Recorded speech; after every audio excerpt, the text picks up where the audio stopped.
Hello guys, P S family വ്ളോഗ്സിൻ്റെ പുതിയൊരു വീഡിയോയിലൊക്കെ എല്ലാവർക്കും സ്വാഗതം കേട്ടോ. അപ്പം ഞാൻ ഇന്ന് രാവിലെ ഒരു 12:30 വരെയുള്ള കാര്യങ്ങളാണ് ഞങ്ങളോട് ഷെയർ ചെയ്യാൻ പോണത്. അങ്ങനെ രാവിലെ എണീറ്റ് വശം മുഖമൊക്കെ കഴുകിയതിന് ശേഷം ഞാൻ കിച്ചണിൽ കയറി കേട്ടോ. ഒരു 8 മണിക്ക് ശേഷമാണ് ഞാൻ പിന്നെ വീഡിയോസൊക്കെ എടുക്കണത് കേട്ടോ. കാരണം 8 മണിയാകുമ്പോഴേക്ക് ഏട്ടൻ പോകും. അപ്പോൾ ഏട്ടന് കൊണ്ടുപോകാനുള്ള ചോറും കറിയൊക്കെ സെറ്റാക്കണതിൻ്റെ തിരക്കിലായിരുന്നു കേട്ടോ. അപ്പോൾ ഞാൻ ദോശ ഉണ്ടാക്കിയിട്ടുണ്ട്, അതിക്ക് കടലക്കറി ഉണ്ടാക്കിയിട്ടുണ്ട്, പിന്നെ കറി വെള്ളരിക്ക വെച്ചിട്ടുണ്ട്, പിന്നെ കാബേജ് കൊണ്ട് ഉപ്പേരിയും വെച്ചിട്ടുണ്ട് കേട്ടോ. അപ്പോൾ ഈ ദോശ ഒരു സ്പെഷ്യൽ ദോശയാണ് കേട്ടോ. നമ്മുടെ അരിപ്പൊടി കലക്കിയിട്ട് ദോശക്കല്ലിൽ ഒഴിച്ചിട്ടുണ്ടാക്കുന്ന ഒരു ദോശയാണ്. നല്ല ടേസ്റ്റാണ്. മീൻകറിയൊക്കെ ഉണ്ടെന്നുണ്ടെങ്കിൽ സെറ്റാണ് കേട്ടോ. നല്ല അടിപൊളി ടേസ്റ്റാണ്. അപ്പോൾ ദോശ ഉണ്ടാക്കുന്നത് ഞാൻ നിങ്ങൾക്കൊന്ന് കാണിച്ചു തരാണ് കേട്ടോ. അപ്പോൾ അതാ പാത്രങ്ങൾ ഒരുപാട് കഴുകാൻ കിടക്കുന്നുണ്ട്. അപ്പോൾ അതൊക്കെ കഴുകി വൃത്തിയാക്കണം. പിന്നെ ഞാൻ ചോറ് വെച്ചിട്ടുണ്ട്. അങ്ങനെ ഇതാ ഞാൻ നേരെ പോയത് പിന്നെ പാത്രങ്ങളൊക്കെ കഴുകാനാണ് കേട്ടോ. അപ്പോൾ പാത്രമൊക്കെ കഴുകി കഴിഞ്ഞതിന് ശേഷം ഞാനിത് അവിടെയൊക്കെ വൃത്തിയാക്കാനേ. അപ്പോൾ കുറച്ച് ചളിയും കാര്യങ്ങളൊക്കെ ഉണ്ടായിരുന്നു. അപ്പോൾ അതൊക്കെ സോപ്പൊക്കെ ഇട്ട് ഉരതി ഞാൻ അവിടെ വൃത്തിയാക്കാനേ.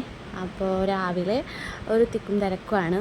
പണിക്ക് പോകുന്നവരും സ്കൂളില്ലാത്ത കാരണം കുട്ടികളുടെ നമുക്കൊരു തിക്കും തിരക്കില്ല. അപ്പോൾ ഞാനത് അവിടെയൊക്കെ വൃത്തിയാക്കിയതിന് ശേഷം എൻ്റെ ചെറുതിതാ ഇടയിൽ കൂടെ പോകുന്നുണ്ട് കേട്ടോ. അപ്പോൾ ഇതാ എനിക്ക് പെട്ടെന്ന് വിശന്നു. അപ്പോൾ ഞാനിതാ ദോശയും കടലക്കറി എടുത്ത് കഴിച്ചുട്ടാ. പിന്നെ ഞാൻ നേരെ പോയത് ഒന്ന് അടിച്ചു വാരി വൃത്തിയാക്കാൻ വേണ്ടിയിട്ടാണ് കേട്ടോ. അപ്പോൾ അതൊരു ടാസ്ക്കാണ്. പിള്ളേരുള്ളവർക്കറിയാം, നമുക്ക് എത്ര ഒതുക്കിയാലും പിള്ളേർ നമ്മുടെ വീട്ടിലുണ്ടാകുമ്പോൾ അത്ര വൃത്തിയായിട്ടൊന്നും കിടക്കുകയൊന്നുമില്ല. എന്നാലും ഞാൻ എൻ്റെ മാക്സിമം ഞാൻ വീട് വൃത്തിയാക്കിയിടാൻ ശ്രമിക്കാറുണ്ട് കേട്ടോ. അപ്പോൾ ഞാൻ എന്തെങ്കിലും ചെയ്യുമ്പോൾ എൻ്റെ സ്വത്തിൻ്റെ പിന്നാലെ നടക്കും കേട്ടോ.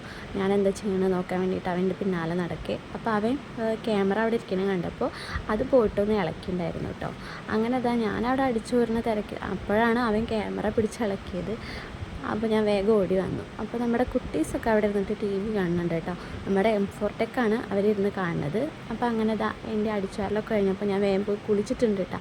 അതിന് ശേഷമാണ് ഞാൻ പിന്നെ തുടയ്ക്കാൻ നിന്നത്. അപ്പോൾ അതാ ഞാൻ പെട്ടെന്ന് തുടച്ചെടുക്കുകയാണ്. അപ്പോഴേക്ക് കുട്ടികളൊക്കെ പുറത്തേക്ക് ഇറങ്ങിയിട്ടുണ്ട്. അവിടെ ഉണ്ട് ഇല്ല, കുട്ടികളൊക്കെ പുറത്തേക്ക് ഇറങ്ങിയിട്ടുണ്ട്. അപ്പോൾ ഞാനിതാ ടി വിയിൽ നമ്മുടെ പാട്ടൊക്കെ വെച്ചിട്ട് അങ്ങനെ അവിടെ തുടച്ച് വൃത്തിയാക്കാം കേട്ടോ. എപ്പോഴും നമ്മൾ എന്തെങ്കിലും പണി ചെയ്യുമ്പോൾ എന്തെങ്കിലും പാട്ടൊക്കെ വെച്ച് ചെയ്യുകയാണെന്നുണ്ടെങ്കിൽ നമുക്ക് പെട്ടെന്ന് തീർന്ന പോലെ തോന്നും. പിന്നെ ഇതാ എനിക്ക് കുറച്ച് ചക്ക കിട്ടിയിട്ടുണ്ടായിരുന്നു കേട്ടോ. അപ്പോൾ അത് അമ്മ എനിക്കായിരുന്നു സെറ്റാക്കി തന്നിട്ടുണ്ട്. അപ്പോൾ അത് ഞാൻ ഉപ്പേരി ആക്കിയിട്ടുണ്ട്. അപ്പോൾ ഇത്രേ ഉള്ളൂ കേട്ടോ. അപ്പോൾ രാവിലെ മുതൽ ഒരു ഉച്ച വരെയുള്ള കാര്യങ്ങളാണ് ഞാൻ നിങ്ങളോട് ഷെയർ ചെയ്തത്. അപ്പോൾ എല്ലാവർക്കും ഇഷ്ടപ്പെട്ടെന്നുണ്ടെങ്കിൽ സപ്പോർട്ട് ചെയ്യണേ.